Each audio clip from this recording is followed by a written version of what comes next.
We are coming to the end of our series in Mark. We're going to come back to it. But we're at a transition point in one sense in the series in Mark. We've finished the first 4 chapters of Mark are really focused on the message of Jesus. And the next little bit is going to be focused on the miracles of Jesus. Not that there hasn't already been miracles, but there's a significant shift. And you feel that shift in the passage we just read, which is the end of, we read the parable of the mustard seed again. We read that last week, but we read that again. And then there's an explanation, a summary about Jesus taught other parables that we haven't written down. And then we move into the calming of the storm. So this is where we're at. It's a transition, but I'm going to do something else with that this morning. I'm going to try to pull a whole lot of things together. We'll see how this goes. 8 a.m. got 2 sermons worth of it. So we're going to try to keep things moving quickly. But what I want to do is talk about that transition, blend that with our thinking a little bit about our mission as a church as we come into Easter. And then I want to tell you some practical things of what we're looking at as a church, particularly thinking about what decisions our parish council is making about future plans for our church. So it took me longer than I wanted to talk about all that this morning at 8 a.m. So I'm going to try to keep things moving. I think our parish council talked for almost 2 hours. Like we had a 2-hour meeting, but we spent almost 2 hours just on this topic, which meant a 3-hour meeting.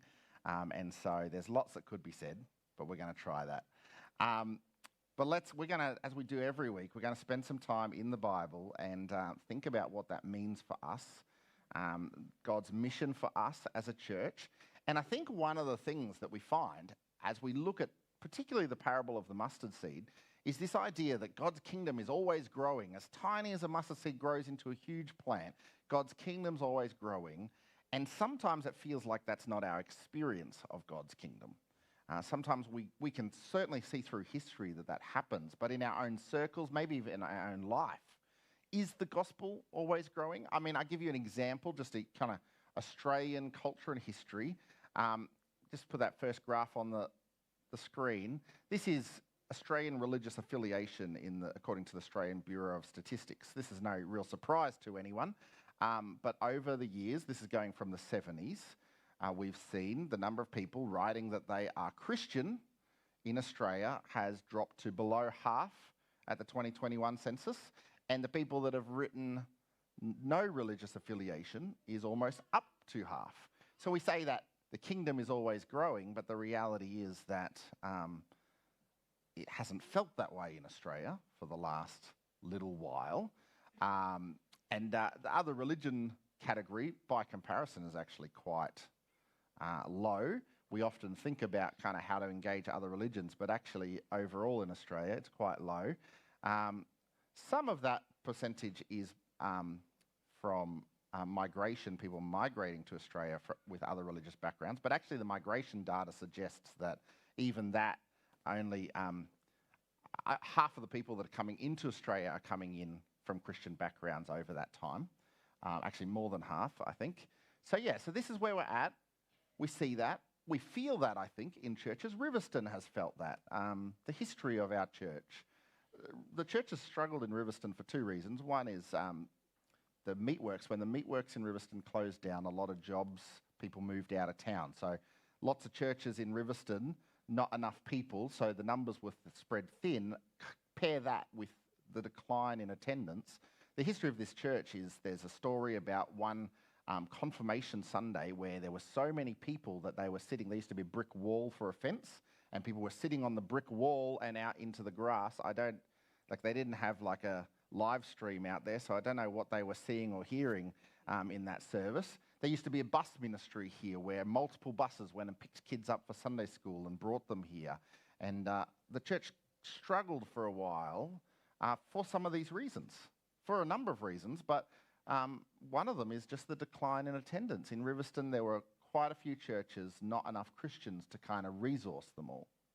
Sydney Anglicans overall have had the greatest decline in Australia. Sydney Anglicans have actually held ground for a little while, but in our last Anglican, we call it synod, but it's like Parliament for Sydney Anglicans, we had a report put to us about churches in Sydney Anglicans. This is that report. This is only going the last 10 years, but you can see we were seeing some increase, not compared to population growth, mind you, but since 2017, a significant drop in attendance at Anglican churches. And then the next bit is quite hard to decipher because COVID changed everything, but you can see as of 2023 is that last date, we still hadn't even got back to pre-COVID numbers. Someone made the joke that, oh yeah, but look, it's on an upward trend. But that steep turnaround in 2022 doesn't say we suddenly had revival in the church. That was just the return to church after COVID. And so this is the state of play we're in. Thanks, Marissa. And so when we think about the kingdom of God, it's like a mustard seed. It starts out tiny and then it grows huge. It feels like that's not always our experience of it. And we start asking the question, what is God doing?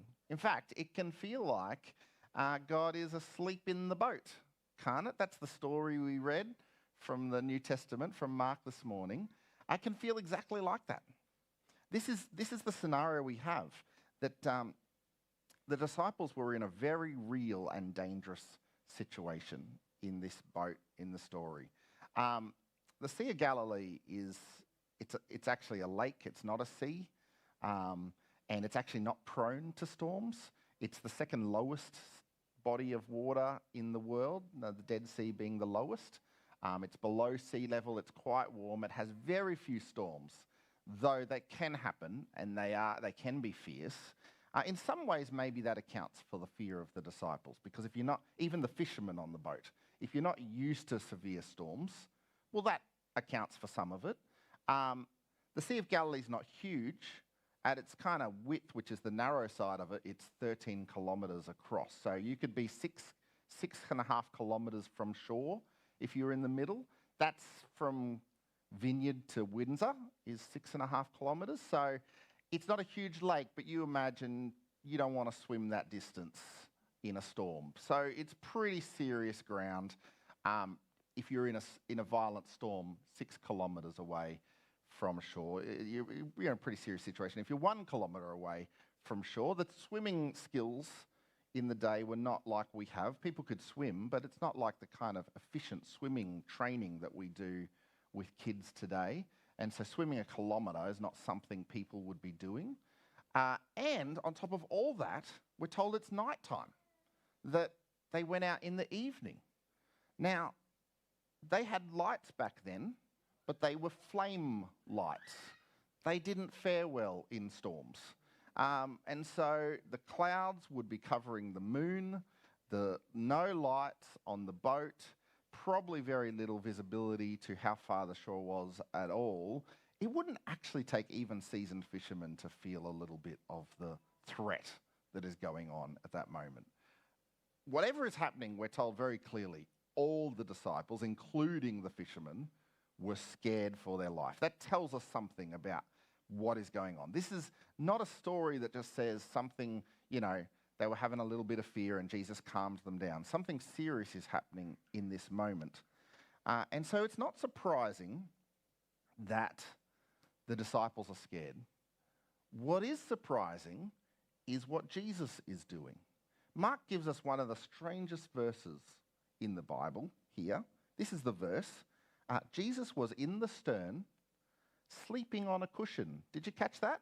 Like, not just asleep, he's comfortable in this moment. He's found himself a pillow, he's pulled it up, and he's had a little snooze while the disciples think they're going to die. That's surprising, right? But what's most surprising is what he does when they wake him up. I think in some ways this is the most astonishing miracle for different reasons. There's a lot of miracles we hear about Jesus that if you heard someone did it, there'd be kind of things you would be thinking as to how it happened. You would be saying his first miracle in the synagogue that Mark records, someone yells out with it, they have an evil spirit in them, interrupts his sermon, and he casts that spirit out. I think the rightful thing of any preacher that's interrupted during a sermon. But he casts that spirit out, and there's a clear reaction. But skeptical, you could say, I mean, this guy with the evil spirit's really just a lunatic and just plays along with the moment. You have the stories of healing. I had friends who visited a famous kind of, back in the day of televangelist kind of stuff, I guess it's streaming evangelists these days, who did healing ministry, and his Bible teaching certainly didn't coincide with it. And I want to say, God still heals today, and I'm not suggesting there's no such thing as miraculous healing. We were skeptical on this particular guy's miraculous healing. And there was someone 2 rows in front of my friends who was in a wheelchair and went forward, and by the end of the session was walking. Of course, my friends, their question was the wheelchair actually necessary in the first place? Like, is this just a staged thing? So you can see that kind of thing. But here, the calming of the storm is Jesus gets up and rebukes the storm, we're told. I don't know if you've ever rebuked a storm. It's not on the top of your thoughts. You might curse a storm for certain reasons, but he rebukes the storm. He says, quiet, be still, and it does. Now, if you're going to be really skeptical, you could argue timing and stuff like that. He just fortunate. But the guys that were there, seeing that happen, it feels like for them it must have been undeniable. This is crazy what has just happened in front of them. The message Mark wants to tell us when we ask the question, who is this man, is he is the one with the power. So when we ask the question, is God just asleep in the boat? The first answer is, well, can God do anything about a situation? The answer we get quite clearly here is yes, he can. He can. So then the next question becomes, why doesn't he?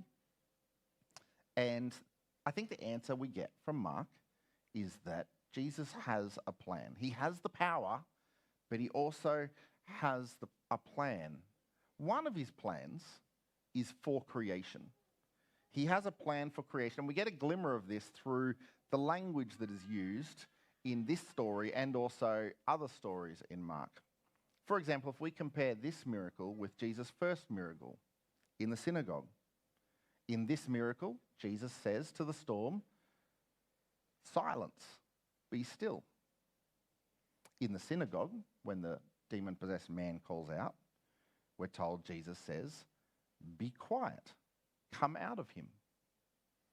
And so we see a very similar in language. We see the same in the response from the people. So in the synagogue, the people say, this man has such authority.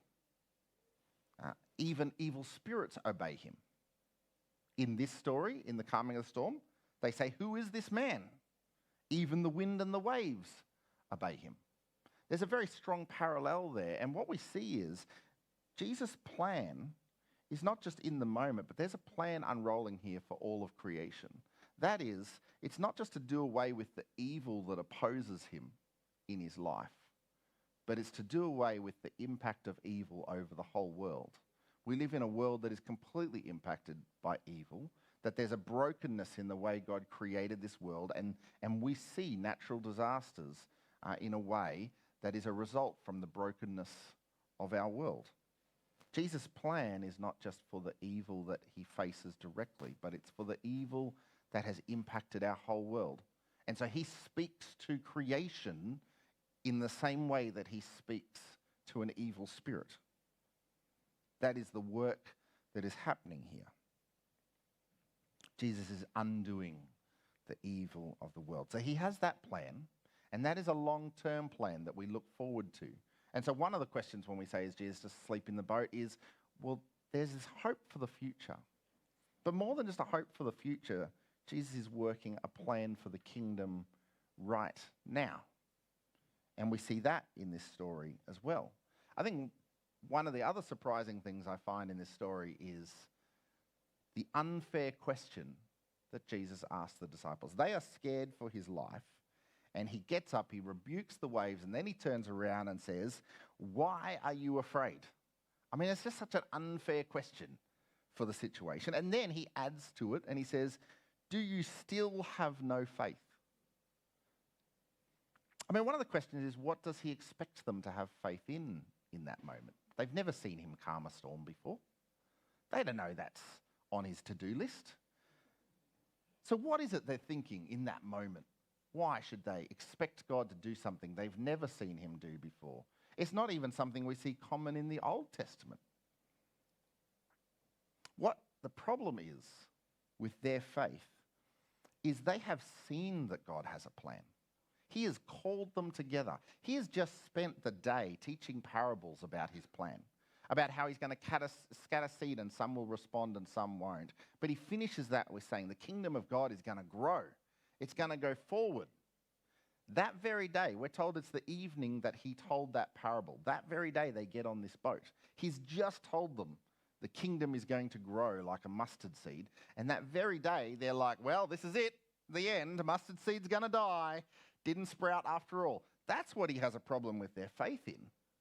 Not that they should have expected him to calm the storm, but they should have expected that God has a plan. This is not the end of it.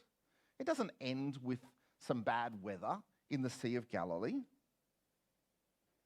And so he challenges them because God has a plan. And that is the reminder to us that God has a plan for his kingdom even when we are in the storm and we don't know what he's going to do. And we know he could do things, but we don't know what he's going to do. Let me apply this two ways. I want to spend a little bit of time talking about our church and the mission of our church as we go into Easter, and I want to talk some things practically about our church as we think about what it means to be part of a kingdom that's growing but not sure. We can't know what God is going to do in every situation. I want to talk about that, but I just want to pause before we get to that and acknowledge the very real scenario that's happening in people's lives as we ask that question, is God asleep in the boat? Because, I mean, we talked already about the Johanna Mareka, and there's a very real feeling of that sort of thing, of prayers not answered. I know, and I mentioned it before, I know there's others here that are struggling with other things that are quite a number of people this week. We are a church that we're a reasonably young family church, and that means one of the greatest pastoral things that we face as a church is fertility, miscarriage, that kind of family planning journey. And those are moments where the feeling of God asleep at the boat, what is he doing? He can, but will he? Kind of questions. They're difficult questions. Just the last 2 weeks, my family, Jet has had a stomach condition his whole life that comes and goes, but the last 2 weeks has been the worst it's ever been in his life. Just absolute pain. When he sleeps, he groans, and he's been crying out in pain.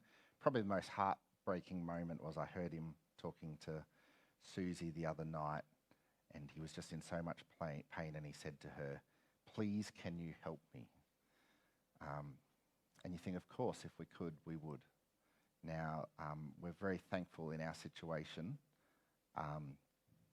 that two days ago we took some advice that wasn't the doctor's advice, and we gave him a diet, and he cleared up that next day. And so the pain is completely gone for him at the moment. We still have a long journey of figuring it out, but of what's the reoccurring problem is. But just to say that we recognise those moments where we cry out to God and we don't have answers and we don't know. I want to say that that is a difficult journey, and we do pray as a church for those many parts. We do believe in a God who can do miracles. But we also recognise the pain of that journey. And it does need to be encouragement for us that God has a plan beyond the immediate storm that we're facing. And that plan comes with the promise that if we cling to him, that it will all be worth it. Now that phrase, it'll all be worth it, is a difficult phrase because the question is still a question of timing, right? When Jet was sick before he was born with his heart condition, and we were asking that question about whether the surgery would be successful, someone said to us, God will heal Jet. It'll either be through doctors or it'll be in glory in heaven, but he will be healed. That question of timing is a painful question. And so we recognise that. God has a plan. He is got a plan for his kingdom. He works for the good of his people. And the terribly hard thing to wrap our heads around in the middle of the storm is that he can work good in the suffering. Not just after the suffering, but God can work the good in the suffering. The hard thing for us to wrap our heads around is that suffering sometimes does the good work. And that is a difficult process for us to embrace a God of plans who is in control. Let me think a little bit more, step out of that space again, and think a little bit more about our church and how we step out in faith as a God who works his kingdom and grows like a mustard seed from small to big. We have had an experience here where we've seen small to big to some extent. The days of 8 years ago when I started here and there was 15, 20 people in this service, and it's very different now. I think I sent out a message last week about the dedication we had preparing for that and preparing for more people in the room, and just said we're officially out of space. Well, I said that week. We were definitely officially out of space last week. We did everything we could to fit more people in. Johan and I cut the riser down on that tech desk and pushed it back 1/2 a metre and got an extra row in there, and we moved the coffee machine outside. I've probably spent 16 hours over the last 2 weeks talking, thinking about and moving coffee machines, and thinking about how we do space better. And it's a great blessing for us to have that problem. And yet we want to take the opportunity, keep moving forward in faith and saying, how do we increase our capacity to see our ministries continue to have kingdom impact beyond the capacity of what we have right now? We've talked about this before. Options of like planting a things like that. I don't think that's on the cards for us in the near future, but we face serious challenges. Let me try to do this quickly because I could talk about this all day, but I want to talk to you about some of the practicalities about it. Many of you know, if we have that first image, we bought land back in 2012, 2013. That's what it looked like back then. This is what it looks like now. All those houses that are in the dotted line, we sold them off. The Anglican church, there was $2 million profit on top of that has gone into other churches, buying more land to see more churches built in Sydney. And so we played a significant part of that. We now hold on to those patches of orange that are still there. If you give me the next one, Marissa, this is a bit of a clearer picture of what we currently have as our assets. The one on the left there, that long skinny one, that's where we are at Elizabeth Street. We own this with a house on it and the church. The orange, we own all that. It's got a house on it that I live in on Hamilton Street. It's got 2 houses out the back of that are separate lots, but we own them, and there's tenants in there. And then down Lone Avenue, there's 2 more houses we own. And then after that, there's an empty lot. It's a hole in the ground. We had to have a water detention pit till council connected the stormwater. And so that's now allowed to be filled in and can be sold off. So that's our current state of play of where we're at as a church. The plan has been actually for the diocese, Anglican diocese, to build us a church on Hamilton Street. That was the plan 10 years ago. It was an impossible plan. they didn't have the resources to do it, and building prices went up. We're really at a place where if we want to see this go forward, we need to fund it almost entirely ourselves. That is, pay for the building, and so to do that, we will need to sell. If we're going to do that, we will need to sell some properties. The properties in this diagram that are in grey are the ones that ultimately we would be expecting to potentially leverage for a building. So that includes the property we're on.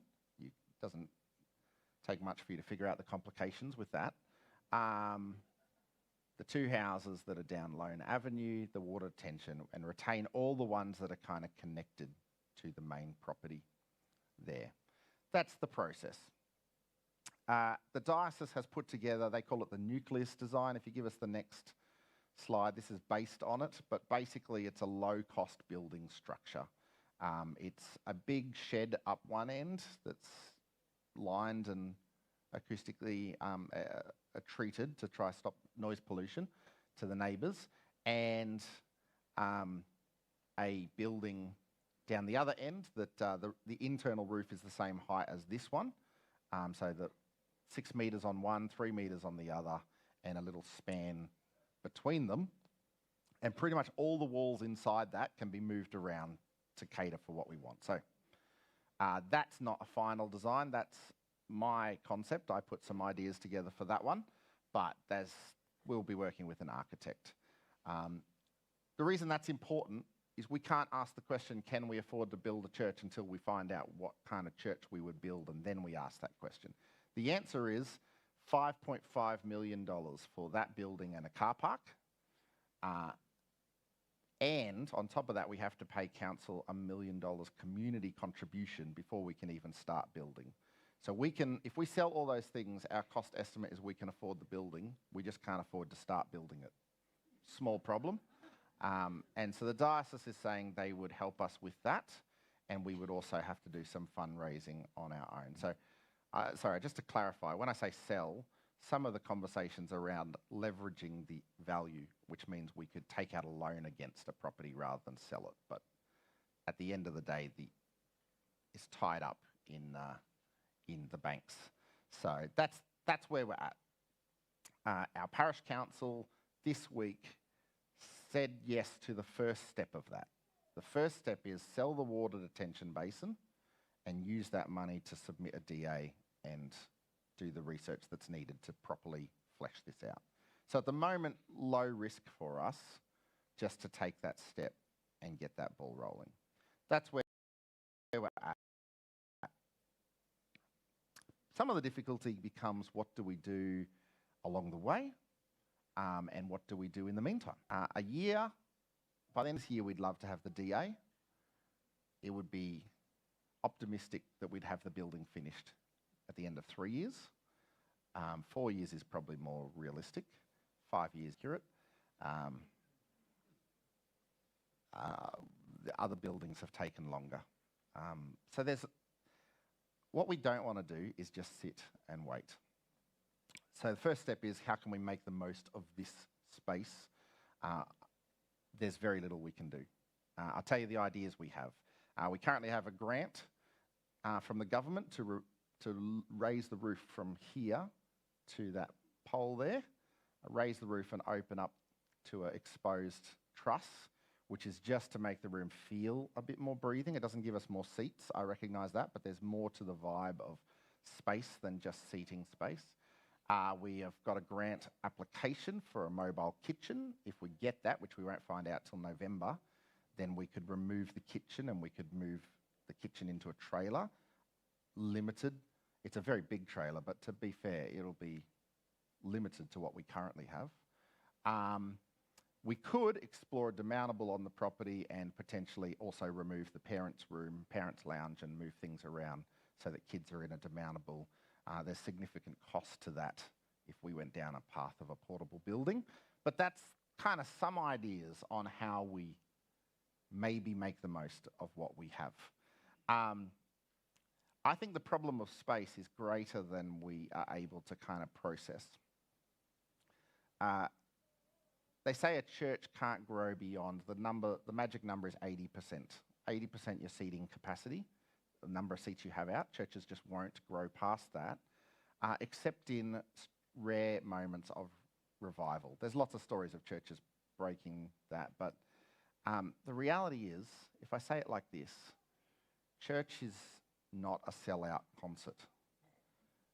It should be. If for no other reason than it's the people of God gathering to proclaim his name and celebrate him, but it's not. And if you go to a sellout concert, you will sit side by side and you'll make the journey from whatever car park, and you'll sit in traffic trying to get out of the venue because that's what you were there for. But people won't do that for church, least of all those that are not sure what they think about God. And so we're not going to reach the lost with thinking like that. And so what that means is church looks quite similar. A full church looks similar to what we have this morning, which is scattered empty seats. And so that is, we need scattered empty seats if we're going to see the kingdom grow here. Every time we make more space in this room, every time I've gone, that was silly, that was premature, shouldn't have done that decision. Many of you were here the time we pulled the wall that used to go there. We basically gained a whole third of the room, and we had some low attendance the weeks after that, probably recovery. But I felt like, here I am as the minister, I said we need this space, and we were sitting in a little circle here, and it was like, we don't need that space, you fool. And so I understand these moments, but every time we've opened up, that was a whole third of the room, we filled that third. We have doubled in size as a church every 4 years. If it's 4 years to a new building, we need double the space if things are going to continue the way they are. It's not just a few extra rows. It's not just 2 more rows at the front. We remove these risers. We can do all that. Of course we'll do all that. We'll add space as much as we can. But we need to make serious decisions over what the next 4 years look like. 6 months ago, I was convinced the answer was 2 family services on a Sunday morning. Some moving parts for that. One is we might have to sell this property sooner rather than later. It's going to be a tricky thing to sell because of heritage building and heritage trees, if you even knew that existed. And so we're out of space, and maybe we need to think about going to a school sooner rather than later for a few years. I want to say all those things are costly. It is very costly to plant 2 services in the same 2 family services. Those of you that are helping out with kids programs know we are barely covering the bases for how many people we need running our kids programs. To double that, or to ask people to double up on 2 services on a Sunday, is really tough. But of course, moving off-site is really tough. There's huge limitations on midweek ministries. We have to answer the questions. I've spent the last 2 weeks moving from a meeting where I'm talking to a guy about removing the roof here, to a meeting where I'm talking to a guy about using a school hall, to a meeting about buildings and building a new building up on Hamilton Street. We have to push forward on all those fronts. I don't think it's good enough for us to let any one of those slip by. We want to keep moving forward here, and we want to keep looking at our options further abroad. So I want to update you on that as we wrestle with what it means to be part of a kingdom that is always growing. And let me say it again, I don't know what God holds for our church here. We don't know what the economy is going to be like over the next 3 years, and whether $5.5 million is a fanciful idea. We don't know what these things hold. We could easily be in a storm at any moment. What I do know is we want to be a church that continues to move forward in faith, seeking the next step for what God wants for us. Some of the challenges we face personally, let me finish with this and then I'll round things up. This is more than just a question of space. It's a question of culture. I know some of you experienced it last week when we had a full room and a full morning tea space. It became significantly harder to keep track of where your kids were. just that space impacts us. These are culture things that impact how we do church together. As we grow to the next stage, our relationships in our church change. Knowing who people are has already started to change when new people have come.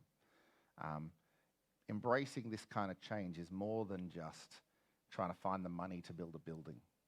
It's thinking about how we do church and we continue to welcome people, even maybe when church is getting, for some of us, on a size and even bigger than a size we are comfortable with or want to be in. So there's all kinds of costs we face as we think about what this looks like. And I want to continue to invite you to be on that journey. Partly I want to talk about where we're at because it was a significant decision to say we're happy to sell that water detention basin.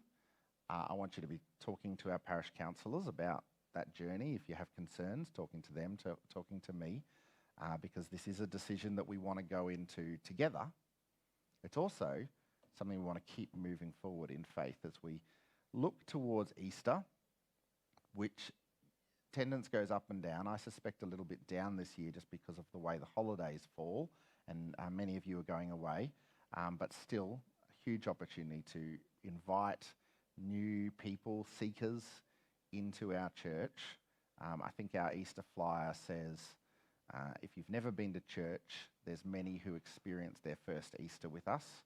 That is always true. And we're praying that it's true again this year, that we might proclaim Jesus to people that haven't maybe understood him before, and an invitation to follow him. Let me finish with this, just a couple of sentences. God grows his church. That is a reminder that it is the work of God, and we do this prayerfully. This year we want to think about a way that we can encourage each other to pray in a bit more of a structured way.